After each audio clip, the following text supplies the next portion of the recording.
up and running. It is the 4th of July, and what better opportunity to talk about the state of Star Wars than on a day of this specific significance? All right. So let's get to the chat. Welcome everyone that perhaps is at work. I'm not. But it is a pleasure to come before you all.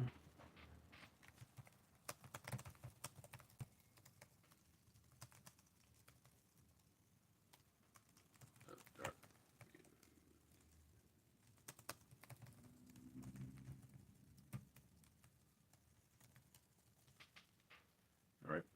So, again, if you're seeing this, hit the like button. Let me know that you're there. Okay. I would love to be able to do a Q&A. That would be really cool. Just so I can get to know my audience. All right. I don't call people followers because I just don't. All right. Now, Darth Vader wouldn't have a problem calling you a follower, but I do. All right. But your subscribers, I'm glad you're a participant. I'm glad you're a component of Darth Vader Unlimited. This wouldn't be possible unless you participated. All right. So let's find the right music. And again, I don't want the music to drown out what I'm saying. Oops, let's conclude this. We would be honored.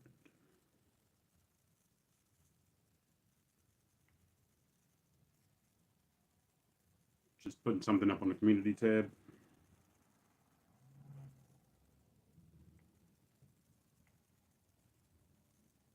And again, this is a relatively new channel. We've only been around for about 3 years, so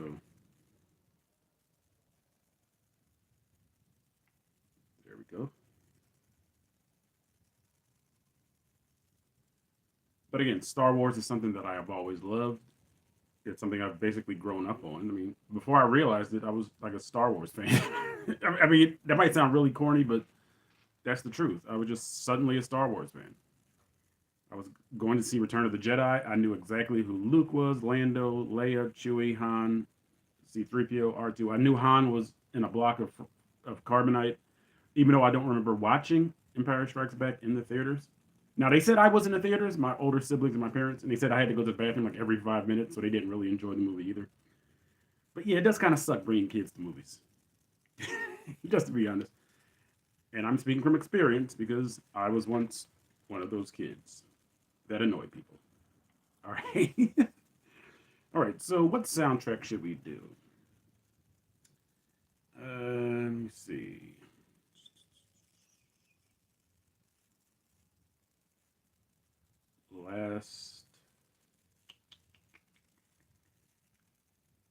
Last time we spoke about the Phantom Menace, and we did that soundtrack. So let's try something different. Let's try a series. Let's try The Mandalorian. I love the music from The Mandalorian, season 1.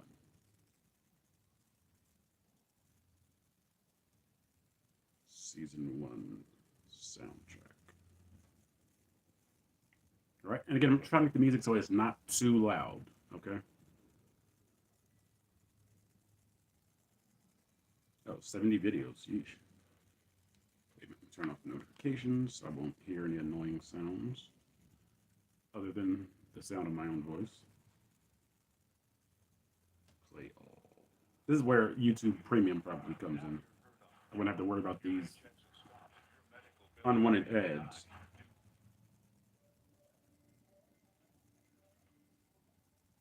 All right, so I'm going to play that from the tablet.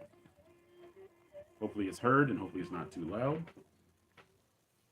And again, it's 80 something degrees, so not quite as hot as it is on Mustafar, but hot nonetheless. And it will require dabbing. Anyway, not that kind of dabbing, of course. But there are several video games that have been announced and that are making the rounds in Star Wars. And I'm not a big video game person, but it's Star Wars related, so might as well talk about it. I would say probably the biggest game for Star Wars is probably Battlefront 2, which I am terrible at. I'm awful. I usually go to my nephew's house and play it, and he's usually just running through people, and I'm usually a B1 battle droid starting off. Roger, Roger. Getting next to no kills. Oh, that's a little loud. Let me turn this down. There we go. So again, the microphone is facing towards the camera, so hopefully it's not too loud. All right. So Battlefront, I'm not really good at, even though I like watching other people play it. I would say probably the next one is probably Jedi Fallen Order. Maybe probably the next biggest Star Wars franchise game. But there's a Star Wars game that's been on the books for years, and I believe it did have a trailer as well. And it's called Eclipse. Now, I do believe that trailer first debuted last year. And let's see, is there a release date for it? 2026. So this thing ain't coming out anytime soon, so let's forget about that. All right, that's too far in the future. But there was one Star Wars game that recently had a trailer. I did not watch it. What's it called? No, it wasn't Ahsoka. It's a video game. Star Wars video game trailer.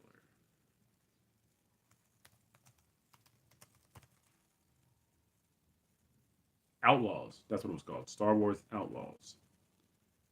And I have not seen it. So I think I'm going to watch the world premiere trailer right now. Let me dab it in really quickly. And of course, these videos aren't monetized, so I can play whatever I want. Because I'm not getting a penny from it anyway. Again, welcome to Darth Vader Unlimited live stream. The 4th is with you. The 4th of July. And for all my compadres overseas, either way, it's the 4th of July, but there's a special unique significance here in the United States as far as Independence Day goes. And I'm not going to get too political, all right? But it's a holiday. That's why I'm broadcasting now, and that's why I'm not at work. Okay, so Mando, let's pause you. And let's go to the Star Wars Outlaws world premiere trailer. I will put the headphones on, but it's insufferably hot here, as I've said, so I'm just going to turn this volume down so it isn't drowning out what's going on here. All right, Star Wars Outlaws world premiere trailer. Here on YouTube. May contain content inappropriate for children. Massive Entertainment, a Ubisoft studio.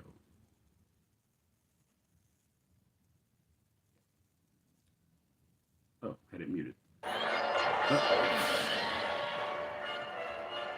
These are familiar images. Pikes. Carbonite.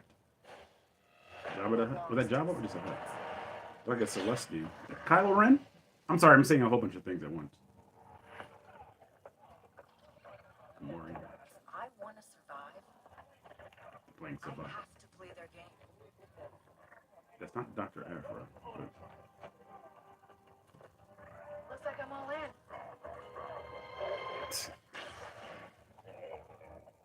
She's in here somewhere. Looks like I'm not. I'm out. Oh. Nothing like a good old barroom brawl. Is that on the sail barge? No. This looks like a Star Wars environment. This looks cool.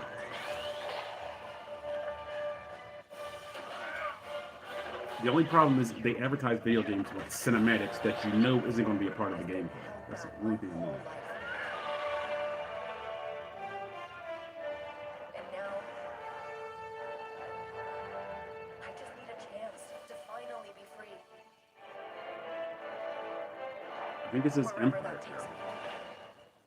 I'm here to offer you a way out, I'm okay? sorry. Get So, off my ship, Star Jalen. Destroyer Give me a chance. and Standard Stormtrooper. You're gonna have to trust me. He must be the scoundrel. It's an old BX Commando If you drill. pull this off, you'll never look over your shoulder again. Sure. Rancor, that was great.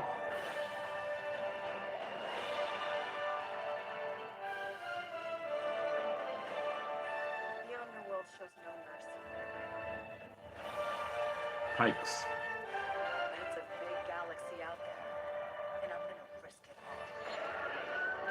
Again, this is Empire era ships.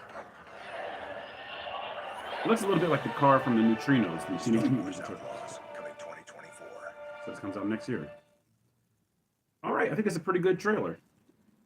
Again, the tease of it is it's a cinematic, and you know that the gameplay is not going to be that cinematic. Okay, that's why they call them cinematic cutscenes or just cinematics, because it's like the technology isn't there to have cinematic quality gameplay. So yeah, it looks good. I don't really know what it's about. It's kind of vague in terms of what this woman's talking about. I don't even know what this woman's name is. Seems like she's sort of in line as far as character development goes with like Dr. Afra, sort of like a Jyn Erso, a female independent, like that's like sort of rebellious. So not too new, to be honest with you. But I would love to see how this game plays out, especially with the BX Commando droid. I don't know why he's wearing a trench coat either, but I like the way that looks. That's definitely a good look. So Star Wars Outlaws, what do you think about it? Put something in the chat. Let me know what you think about it. All right. So again, feel free to comment, ask a question. You can request an impersonation. Let's see how my vocals are going. I might be able to do something good today for you. All right, so let's. So again, Eclipse is coming out in 2026 tentatively. So that means it might not come out that soon.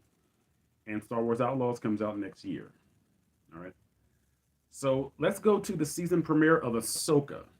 Now, Ahsoka will be dropping in August of this year. So we have a little over a month before it drops. What is your anticipation for the Ahsoka series? Ahsoka premiere. August 23rd, 2023. All right. So that's a little under 2 months. When I first saw the trailer, I was on board with it. What are some concerns that I have for Ahsoka?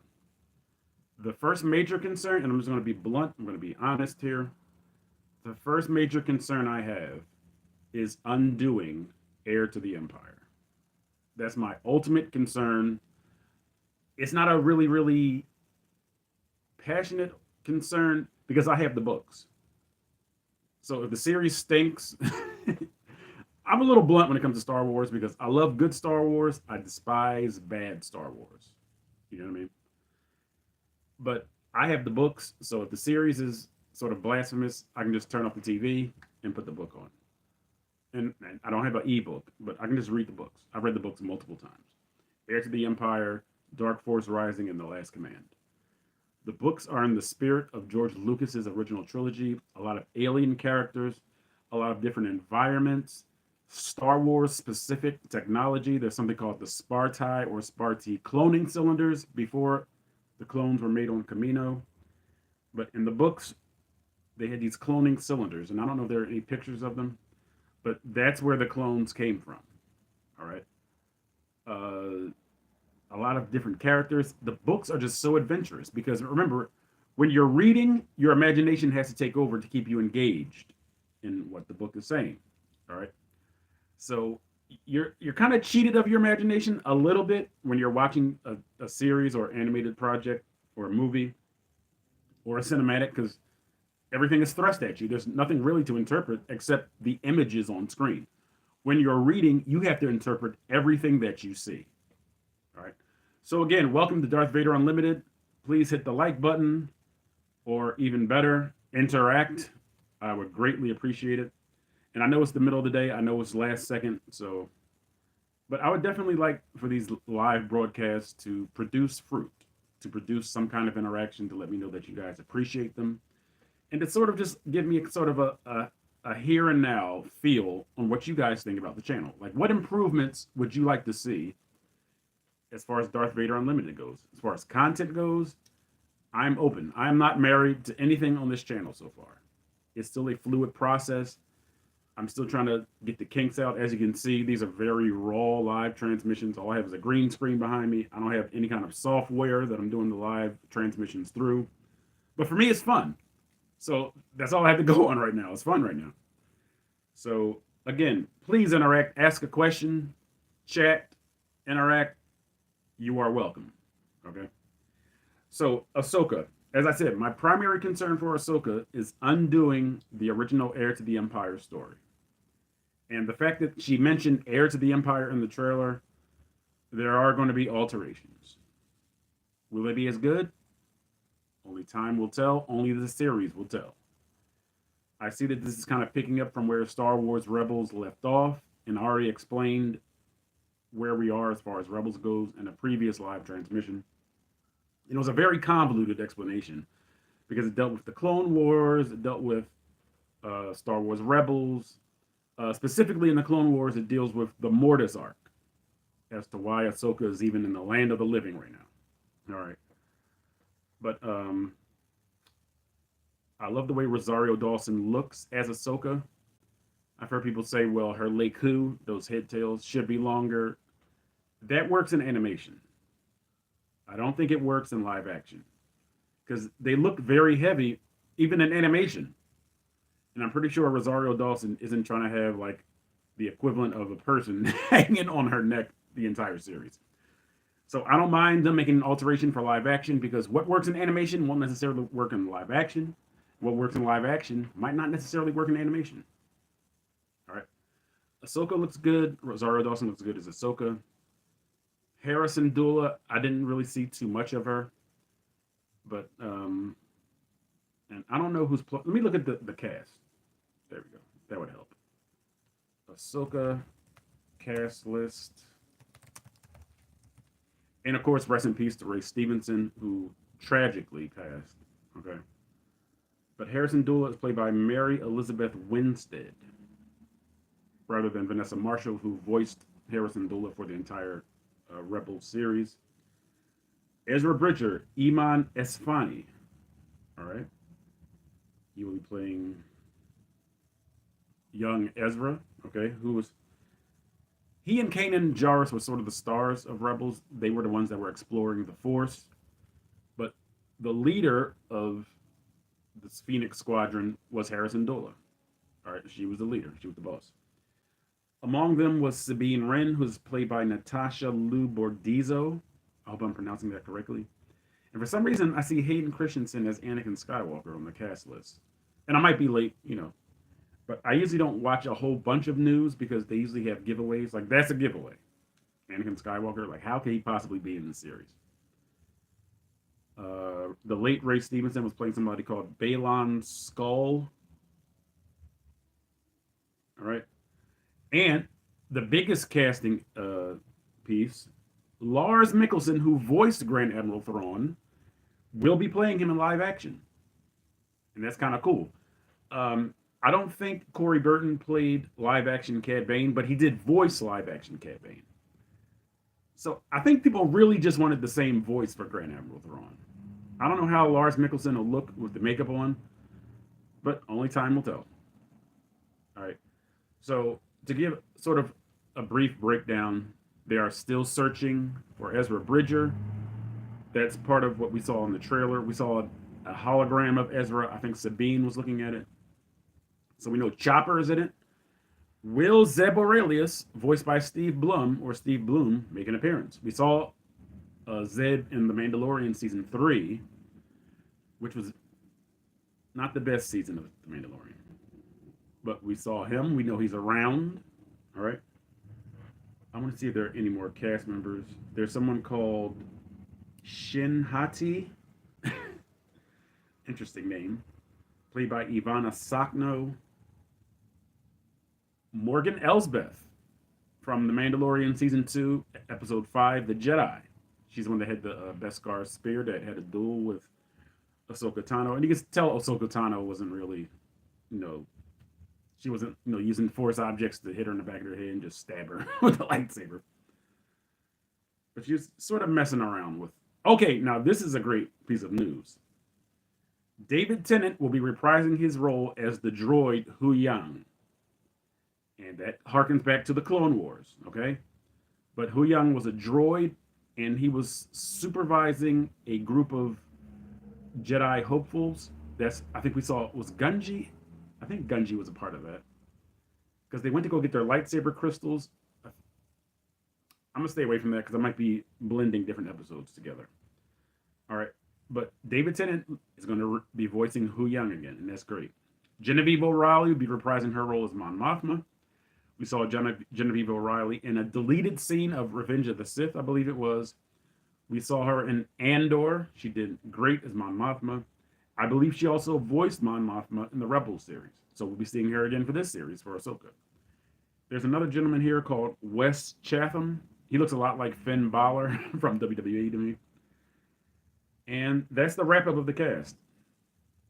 So again, concerns are whether or not they're going to alter the Heir to the Empire story completely. I would hate to see an overhaul of some of the best Star Wars literature we've ever had. All right. But it is what it is.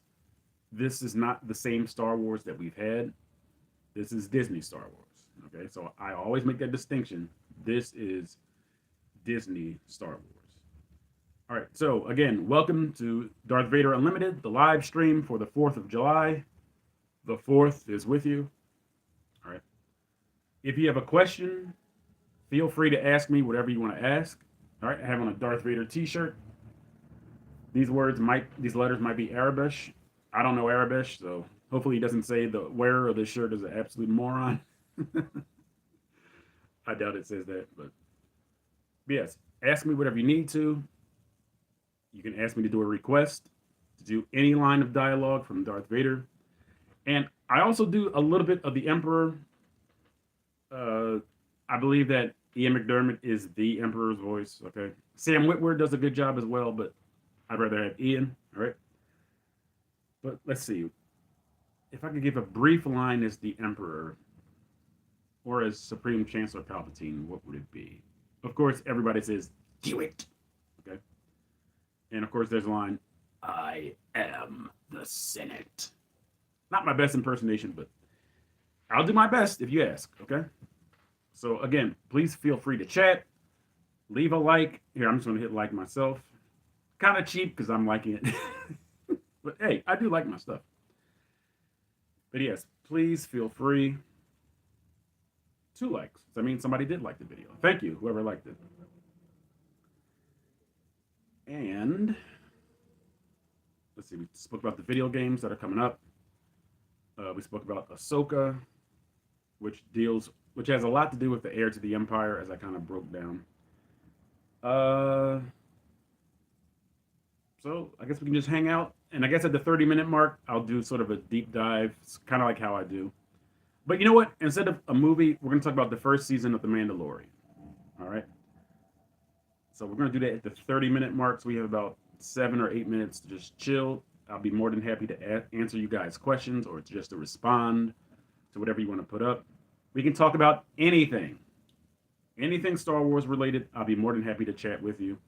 And the cool thing is, I can type without looking. So I can type my responses and actually give you a live response. But of course, I'd rather do a live response, okay? Now, the channel is called Darth Vader Unlimited, but it's a Star Wars channel, okay? It's just, I do Vader. I've done Vader on Bat in the Sun. I don't know if you've ever seen Superpower Beatdown, but I had the pleasure of being called by the Bat in the Sun company, spearheaded by Aaron Shunka and his father Sean Shunka, who does all the music. I was called in person, and they said, I remember where I was too. I was at a pizzeria with my nephews, and a voice said, "Is this Lord Vader?" And I'm like looking around, like, somebody pulling my leg. But they said, "Is this Darth Vader?" And I said, "Yeah," just to stay in character, I guess. So then it was a representative from Bat in the Sun. I also got a message on my first Darth Vader impersonation, which I did Vader's lines in the carbon freezing chamber. The end of the carbon freezing chamber, not the beginning, where Boba Fett says, "What if he doesn't survive?" I didn't do that part of Vader. I did the ending part where he says, "Well, Calrissian, did he survive?" I did all that part. And I got a message in the comments from Bat in the Sun, and they said, "We want to discuss doing projects." And I already knew who Bat in the Sun was, because I'd seen City of Scars, that's their independent film, and Seeds of Arkham. They had 2 films out, so it's always cool when you're familiar with somebody's work before they contact you, because then it's more genuine. You know what I mean? I could genuinely tell them I'm a fan of yours because I've already seen their stuff. So I was a part of Gandalf versus Darth Vader, and I was a part of Batman versus Darth Vader. Batman versus Darth Vader is a more popular video.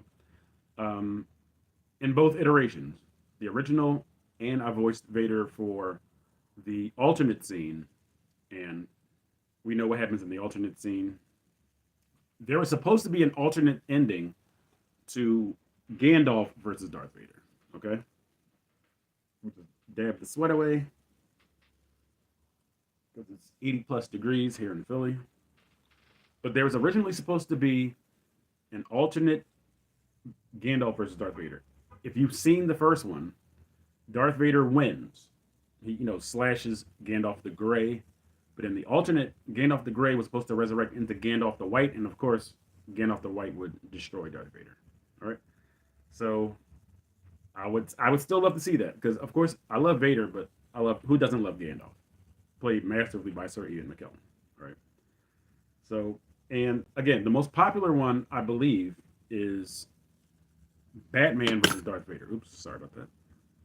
Because Batman is easily one of the most popular superheroes in any medium: comic books, video games, movies, cartoon, live action, you name it, Batman is usually near the top. All right. So to be able to be this iconic villain, to voice this iconic villain, Darth Vader, and to go against Batman himself, and I would strongly suggest watching both videos, Batman versus Darth Vader and the alternate to Batman versus Darth Vader. The quality is movie quality. It was filmed. The live action was filmed in California, Calabasas, California, where Aaron and his father live. And I basically just did the voiceovers here in Philadelphia. So basically, I was special effects. That's cool because there's another guy in the suit. I think he's 6'8". I'm not far from that. I'm a tall individual myself, and that's one of my goals is to get a movie authentic Vader outfit. That would just be like a dream come true. And since it costs money, I already have one item, okay? But it's a very insignificant item, so I don't want to start the Vader assemble process yet because I do want to do a series as I get each piece of a Vader replica suit. But anyway, back to Batman versus Darth Vader. Kevin Porter plays Batman. Kevin Porter is one of the ideal Batman actors, even though he's never been in a major motion picture. But I believe that he modeled Batman for the Arkham City posters, okay? And he's a huge guy. He's like 6'6" or 6'5" or 6'6", okay? And he's broad, okay? Kevin Porter. So watching that unfold was just excellent because I think I filmed the dialogue maybe 2 months in advance. And then, of course, Aaron did the filming out in California. And he sent me photos. He said, don't share them with anybody, and I haven't. I've been, true to his word. I haven't betrayed his trust.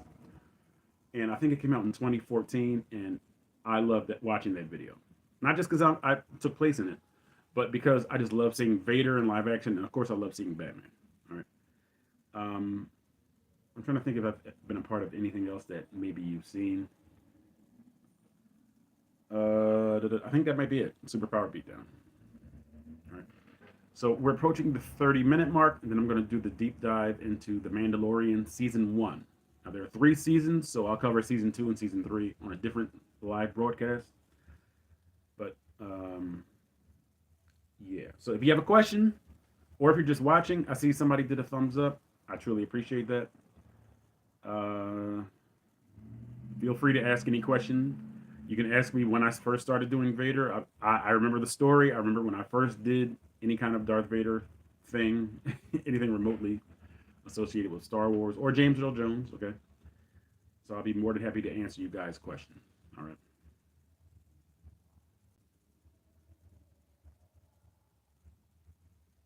All right, so let's put a poll up, all right? And it'll just come across as a chat, of course, but here we go. Who is your favorite Star Wars character?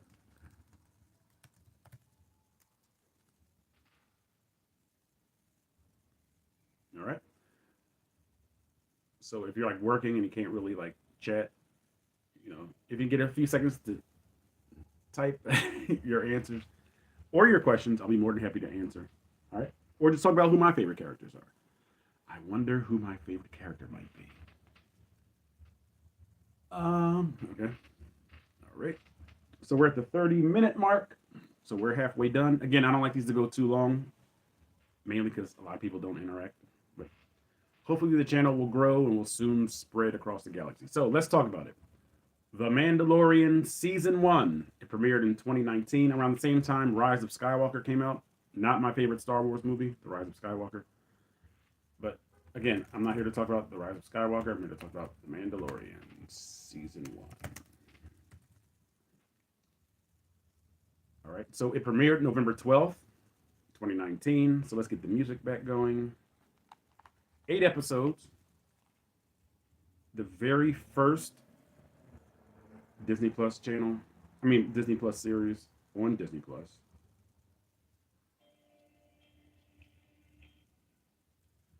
And the music is just gold to me, especially the Mando's theme.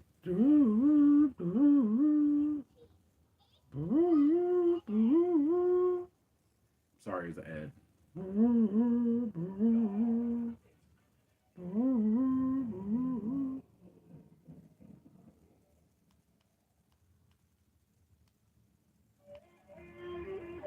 All right, I hope you can hear it. And again, I hope it doesn't drown out what I'm saying. But The Mandalorian stars Pedro Pascal. I think the world was introduced to Pedro Pascal. It might be a little loud.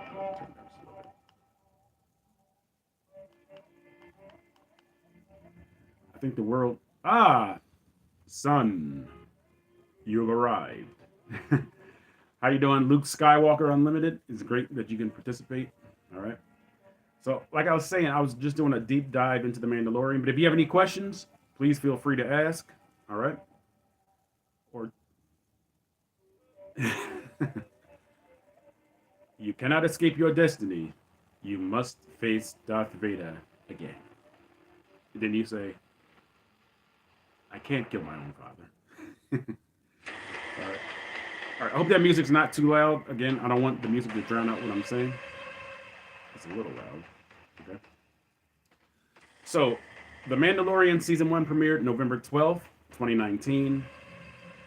We see that we're right back in that sort of authentic Star Wars universe. The environment feels like Star Wars. And that was one of the complaints about the sequel trilogy, that it didn't really feel like Star Wars, or there was just too much nostalgia in The Force Awakens, The Last Jedi, and The Rise of Skywalker wasn't really out yet. But that was one of the criticisms of the sequel trilogy. The Mandalorian kind of just eases you back into that spaghetti western style of George Lucas's Star Wars. So, a man walks into a bar, okay? That's how a lot of jokes and stories begin. But that's how The Mandalorian starts. A man walks into a bar. And nothing gets more western than that. The Mandalorian, he's on the planet. I'm not sure what planet it was. But he was there to collect a bounty. What species was that person? The blue guy, played by Horatio Sanz. I didn't know that was even him. He's a comedian who's been on Saturday Night Live, Horatio Sanz. And he goes to the bar. Somebody approaches Mando, talking a lot of trash. For reasons unknown, if somebody's in Beskar, why do you approach them with hostile intentions? Then he says, you made me spill my drink when he came in. So he's just looking for a problem. Him and his Quarren that was with him. Mando quickly dispatches them. The Quarren gets bisected in the doorway. And then he drops the bounty buck in front of Horatio Sanz. And he's like, I can bring you in cold, or I can bring you in warm. Now, when somebody says, I'm going to bring you in cold, you immediately think, okay, that means he's going to kill me and bring me in. But that's not what he meant. And then it's slow. And that's what I really like about the first season. This is the first episode I'm talking about, of The Mandalorian. It's small scale. He's on a backwater planet and a bar, picking up a bounty. And that's what Mandalorians were kind of known for, being bounty hunters. All right. So he brings Horatio Sanz on a bed of ice and a busted land speeder. The first speeder that arrives is droid driven. and it's like gold. It's in pristine shape, and Mando says, "No droids." So the creature with sort of the elephant face that was tailing Luke and Obi-Wan in Star Wars, the first one, he blows a little whistle, and the next land speeder comes. The engine stalls. It like blows like, and it's driven by an actor that's been a character actor in 100 different shows and movies. I don't know his name, but he's a big guy. I remember he was in Everybody Loves Raymond. Okay, but he drives them on the ice. He drops them off at the Razor Crest, which was Mando's home ship. He like lived on that ship. As the land speeder is taken off, it's attacked by a huge walrus creature. That same creature comes up from under the ice. It grabs a hold of the Razor Crest. Mando gets his bounty, Horatio Sands, onto the Razor Crest. He shoots off the creature, and they're airborne. And that's one thing you gotta love about Star Wars. They're always present about non-human creatures, aliens, monsters. That's what gives it more of a fantasy feel, because George Lucas calls it science fantasy. He calls it a space western, rather than just obligatory science fiction. Okay, so that's one thing I love about authentic Star Wars. There are aliens and there are monsters. So as Horatio Sands is wandering about the Razor Crest, he's probably looking for a way to get out of it, even though he's handcuffed. All right. So we see the first Star Wars toilet. Okay. I think he called it a chute or something. He's like looking through. Then he sees a whole bunch of slots of people that have been frozen in carbonite. And then Mando pushes him inside of the slot. He freezes Horatio Sands. He's in carbonite. Next thing you know, we're on the planet Navarro. Mando has landed, and we're introduced to Carl Weathers, who plays Grief Karga, who's the head of the Bounty Hunters Guild. I think it's called the Bounty Hunters Guild, right? Right. And of course, we knew Carl Weathers as Apollo Creed. We knew him as Dylan from The Predator, 1987, the good Predator movie with Arnold Schwarzenegger and Bill Duke and Sonny Landham and Jesse Ventura and all those other guys. And of course, we knew him from Action Jackson of the 80s, okay? But Carl Weathers as Grief Karga, he's remarking about how Mando is the best bounty hunter he has. He gives him another series of bounties. And he says there's another one that's going to pay him a lot. It's off the books. There's no bounty book. So Mando says, wait a minute. What do you have? He says, you have to meet with a client. Okay? And I don't remember whether or not he said if they were Imperial or not. But the client turns out to be an Imperial warlord. He has like some dusty looking stormtroopers with him. And it's good. It's still that grounded Star Wars feel. The environments are still claustrophobic because in the originals trilogy, the sets were kind of claustrophobic. That's why when the special editions came out in 1997, George Lucas expanded the environments. But I love the claustrophobic feel. It's a throwback. You know what I mean? The original Star Wars, okay? And specifically in Cloud City. You know, it's kind of like winding corridors. But in the first episode of Mando, he's in this small space in Navarro. We do know what that space becomes in season 2 and, of course, in season 3. But let's stick with season 1, all right? So Werner Herzog is the client. He says that the bounty is 50 years old. He says all he can give him is a chain code. I think it's the second half of the chain code. And a bounty buck. So basically it's a homing beacon that is so powerful that you can go from planet to planet and trace the bounty, the target. Sorry about that. If I can skip this ad. Yes. So we go back to Mando music. All right. So Mando accepts. All right. And as a caveat, he's given a Camp Tona, I believe it's called, of pure Beskar. Okay? And Werner Herzog tells him that Beskar belongs with the Mandalorians. That's Beskar that they seized in the Great Purge of Mandalore. All right? So Mando takes the Camp Tona to a secret Mandalorian covert, which is basically a hidden base. Okay? And there's a whole bunch of Mandalorians in there. We see a big Mandalorian who we later learn is Paz Vizsla. You remember the name Vizsla from the Clone Wars, okay? I'm not going to dive into that. Maybe I'll do a deep dive of the Clone Wars, but who knows how long that'll take because it's hundreds of episodes. But the Vizsla name is synonymous with the Mandalorians and the Clone Wars. and it's voiced by Jon Favreau. All right, and famously, Jon Favreau voiced Pre Vizsla in the Clone Wars. So this is more they're paying homage to the prequels, which the sequel trilogy neglected to do for some reason. And we're in this covert, they're all kind of Mandalorians with different armor on. We're introduced to the armorer, who's sort of the head of the covert.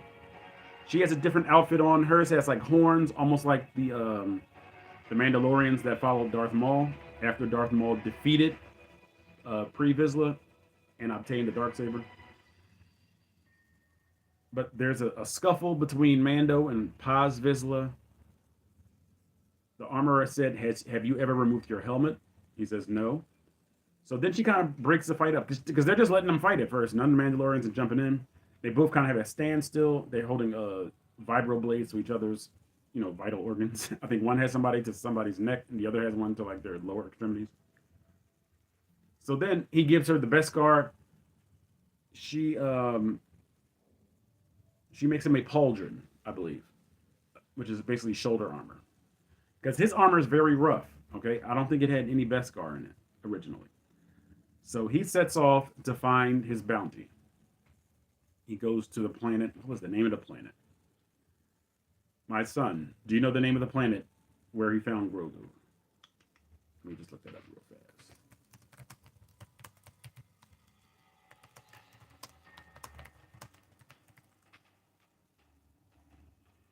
Okay, so it says Mando found Grogu on the desert planet Arvala 7.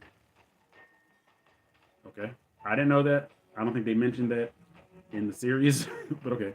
But it says Arvala 7. All right, and there he famously meets an Ugnaught named Queel, who easily became a fan favorite of the series. Easily, voiced by Nick Nolte. Okay. Now, did you already know that it was Arvala 7? Because I just found out. Like, did they mention that in the series at all? Luke, did you know? Turn this music down just a little bit. There we meet Queel. Mando is attacked by a blurg. Okay, so is Arvala. All right. So Mando was attacked by a blurg. We saw blurgs in the Rebels series. We saw what's his name, Cham Syndulla, the father of Harrison Syndulla, riding blurgs, and we see one in live action, and they're done very well. I thought the special effects were. Oh, you knew? Okay. I thought the special effects were very good on these blurgs. All right. So Queel sort of saves Mando's life because he sort of paralyzes one of the other blurgs that was going to take Mando out of here. And Queel's famous line. What is Queel's famous line, Luke Skywalker?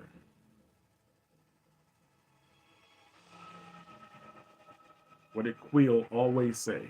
As sort of to punctuate his points. It was in the caption. Okay, all right. Queel's favorite line was, "I have spoken." I love that. I've always loved that. When he first said it, it really just put the cherry on top that this was going to be a great series. Memorable dialogue. Oh, I'm sorry, and I neglected to say what the Mandalorians say when they're together.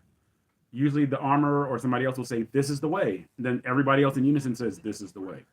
And this just really added to the culture of Star Wars, the culture of the Mandalorian. All right, to say this is the way.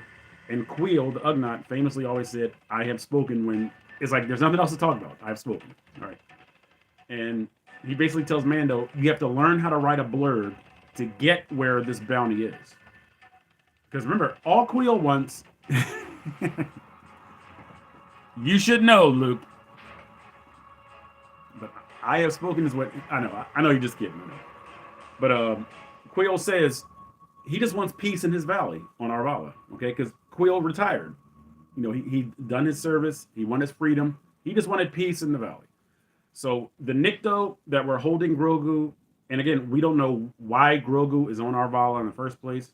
Maybe there are books out. I don't know from live action why Grogu's even there. Okay, but Nikto are guarding Grogu. All right, and I believe they said that the Nikto became sort of like a prominent species after the death of Jabba the Hutt. I think I'm only going by hearsay, what somebody else said about the Nikto. They're guarding this bunker in this valley. Before Mando has a chance, all right, to try to make a move to rescue Grogu. And again, he doesn't know it's Grogu. He just knows that it's a 50-year-old client. I mean, a bounty. Okay. IG-11. I don't know what the name of the droids are, but IG-11 walks up, voiced famously by Taika Waititi. Do or do not. There is no try. That is why I fail. You're forgiven, my son. All right. But IG-11 walks up to claim the bounty first. And IG-11 is just shooting them down. He's spinning. We never saw an IG droid in action, except in the Clone Wars. And that was in animation. This is the first time we see an IG droid actively killing something. Now, we did see IG-88 in The Empire Strikes Back on the bridge of the Executor, or the Executor, whatever it's called, when Darth Vader summoned the bounty hunters to find the Millennium Falcon. But now we see them in live action. He's spinning at the waist, just taking all these guys out. Mando makes his move. IG-11 shoots him down, and he says, "I'm part of the Bounty Hunters Guild." He said, "I'm here to find the bounty." And it's very well done. It's action-packed. Mando jumps onto one of those turrets. He shoots down all the Nikto outside. He and IG-11 then break into the bunker. And a little, not a bassinet, but what is it called? Sorry, I had a notification. Whatever the thing is that Grogu was in, he finds it and he says, "What the heck is this?" He opens it. And we as the audience, we see a head stick up green with long ears. And then we see a direct view of Baby Yoda. And this set the internet on fire. Another of Yoda's species, aside from Yoda and aside from Yaddle, who really was just there for window dressing in The Phantom Menace. We didn't have any backstory on who she was. But we see this Baby Yoda. And Yoda's species has been carefully protected. We don't know anything about them. We don't know their name. We don't know what planet they're from. We always assumed they were from Dagobah, but then we learned that Yoda was just exiled on Dagobah. He's not from Dagobah. All right. And this is probably one of the few times where grown men, went out and bought dolls. Because after that premiere, all the reaction videos I would watch, people were just like holding these like baby Yodas, and nobody ever questioned their manhood. Men, women everywhere fell in love with Baby Yoda. All right. And we still didn't have a name at the end of the first episode. And it looks like I spent all the time talking about the first episode. Okay. But it was well worth it. Because the quality of this first episode really just paved the way for a fantastic series on Disney Plus. All right. So again, to recap, we're introduced to Mando, who remains masked. Okay. The famous. Now, do we have a name for the species yet?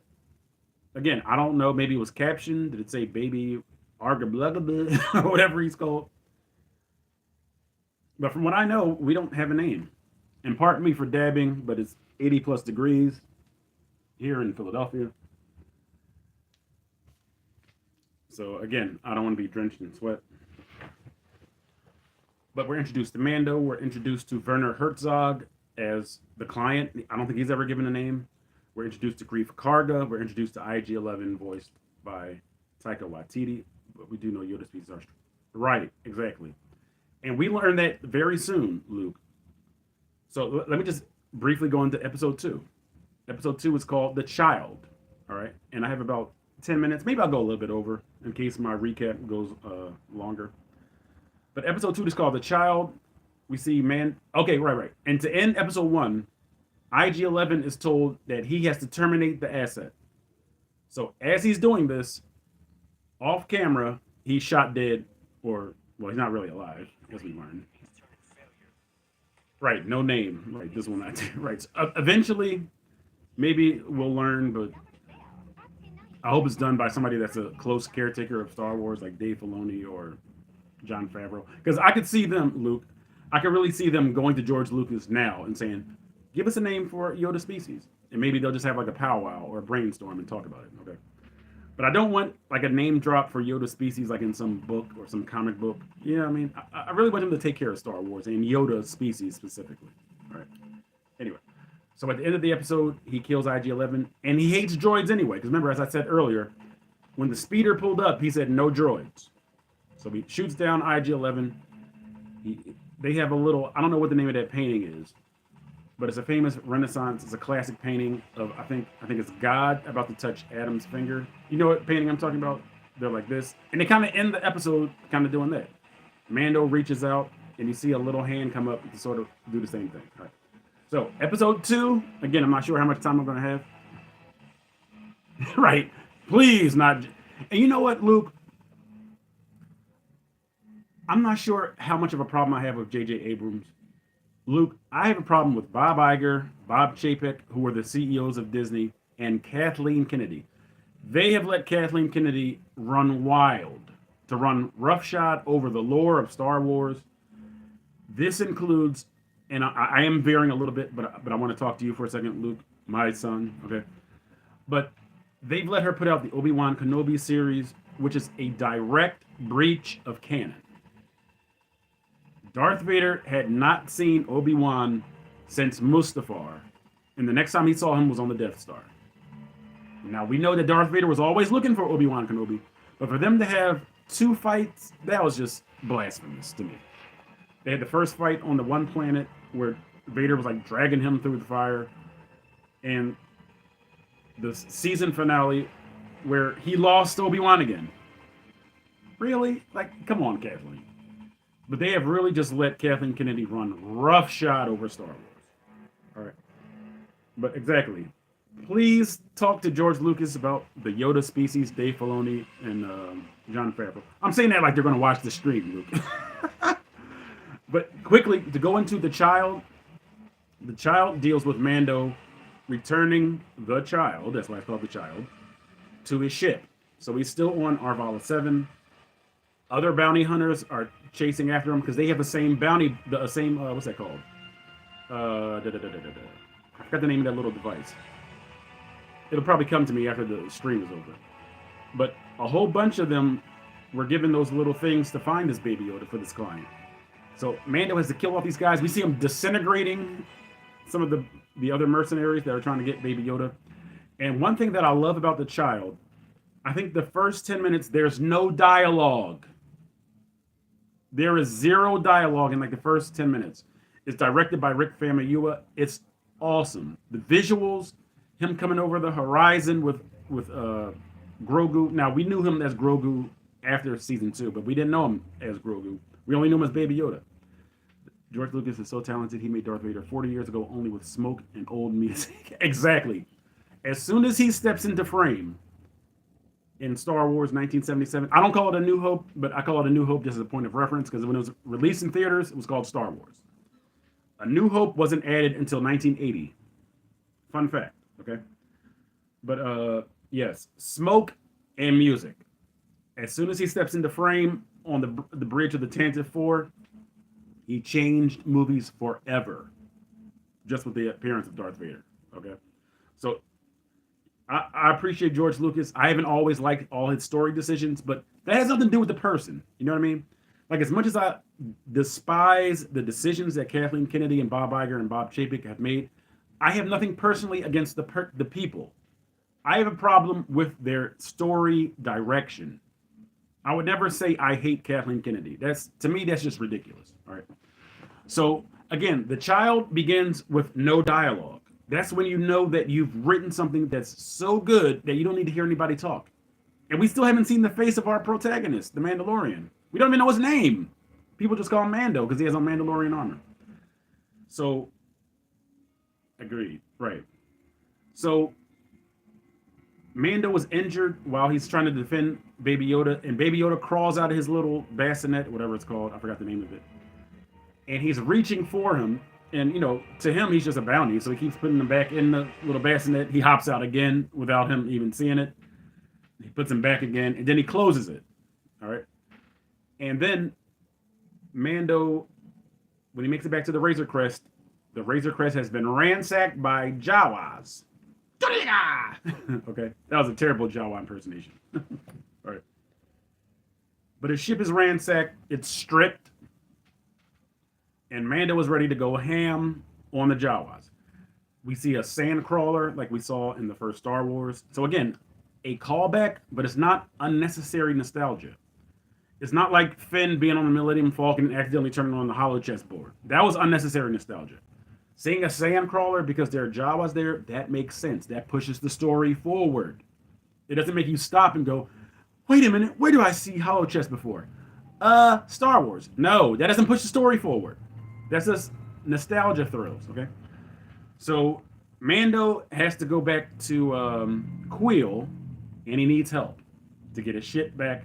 Oh, can I get your ship out? But anyway, but he needs his parts back because he was knocked off the top of the sand crawler, and they were gone. Now maybe he could have found them if he tracked the big treads of the sand crawler in the desert. But he goes back to Quill. Quill says he knows these Jawas. He says he can help you. So they go back to the Jawas. Funny scene. He almost burns some of them alive with his flamethrower. And the Jawas say, if you give us Grogu, Baby Yoda, we'll give you back the parts. He says, no chance. So they go, bring us the egg. Suka. I think they said it called it Suka. Was it Suka? Whatever it's called. Suka. So he travels in the sand crawler to a big hole, to a big cave. All right? And we know how Star Wars relies on caves. Remember, Luke went into a cave in Empire Strikes Back. We know what happened in the cave. And we'll talk about that when we talk about Empire Strikes Back, all right? So, okay, and there are two caves in Empire Strikes Back. The Millennium Falcon threw into a cave in an asteroid, and Luke went into a cave on Dagobah, all right? But in this one, he goes into a cave. It's all dark. There's no light. When he shines a light, we see this. Okay? We see an eye open. Then we hear a couple of blasts, sort of similar to when the stormtroopers went onto the Millennium Falcon. We hear muffled blast. Then Mando comes flying out of the cave, and out comes the Mudhorn, which is a huge, like, furry rhinoceros. It reminded me of that creature in the gladiatorial arena on Geonosis. I forgot what that was called. That Obi-Wan, Anakin, and Padme had to, protect themselves from. Like a big cow with a big horn. Not the same creature, but this is called a Mudhorn. So Mando is getting his butt kicked by the Mudhorn, okay? And Mando is weakened. He's spent. He loses consciousness in the middle of the fight, but he stands up. He holds out his vibro blade. He's toast. He's out on his feet. The Mudhorn charges, and the Mudhorn is stopped. We see a little hand with 3 digits, and we hear this ethereal noise. The baby has the Force, even though the baby is 50 years old. Baby Yoda is so strong with the Force, he stops a charging rhinoceros. That takes a lot of strength, okay? He stops the Mudhorn and levitates the Mudhorn. And then he drops the big creature down on his haunches, and that disorients the Mudhorn, and Mando has just enough strength left to stab the Mudhorn behind his eye, killing it. All right. So then he goes into the cave. He picks up the furry object, okay? He and Grogu return to the sand crawler. He gives the Jawas the Suka. They cut this thing open. It turns out to be an egg, and they just eat it. So it's not like a special heirloom. They just wanted a filet mignon. Okay, they wanted like a delicacy of Jawa. So they eat this thing right away. He shakes his head like, man, I did all that just to feed these clowns. The parts of the Razor Crest are returned to him. Mando returns to Quill's homestead. He and Quill reassemble the Razor Crest. Mando says, Quill, why don't you come with me to be a part of my crew on the Razor Crest? Quill says, I fought for my freedom for a long time. I just want to chill. He said, you've done more than enough. And Quill also references the Mythosaur, because Mando is a Mandalorian. He said, your ancestors, they tamed the Mythosaur. What do you mean you can't tame a blurred? He said that in the first episode, okay? So we're about to wrap up, because that's basically the end of the second episode. Mando gets his parts back. He gets Baby Yoda. He takes off in the Razor Crest, all right? His next stop, Navarro, all right? So we're about to bring this live transmission to an end. Luke Skywalker Unlimited, I thank you so much for your participation. I'm glad that we were able to interact, because it gets a little lonely on here when I'm just talking to myself, wishing somebody would come along. So Luke, I'm glad you were able to be on for as long as you were on. The next time I go live will probably be next week, probably next Wednesday. And that'll probably be later because I'm probably working next Wednesday. But I'm so glad for your input. I'm so glad for your participation. I hope you guys enjoyed this sort of recap of Mando Season 1, Episodes 1 and 2. Episode 1 did not have a title. I think it's just The Mandalorian. Episode 2 was called The Child. I thank you guys so much. And hopefully this channel will grow and spread across the galaxy. May the Force be with you.